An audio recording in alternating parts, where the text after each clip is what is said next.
आपण नेहमी स्त्रियांच्या सुरक्षितेविषयी बोलत असतो. मुंबईला सर्वात सेफ समजतो, पण तरीही मुंबईमध्ये स्त्रियांबरोबर होणारे गैरव्यवहार होतच असतात. या सर्वात पोलिसांना ब्लेम केले जाते. पण तेव्हा काय होतं, जेव्हा दोन टपोरी मुले आपली वाईट वागणूक करतात आणि ते बघून 20 सभ्य माणसे बघून न बघितल्यासारखे तर ऐकून न ऐकल्यासारखे करतात.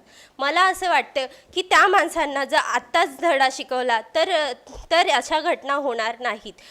पण मला असे वाटते की सभ्यतेचा पडदा जेव्हा उठतो तेव्हा सर्वात जास्त मजा सभ्य लोकांनाच येतो. मी रिंकू सपकाळ, सिटीजन जर्नलिस्ट.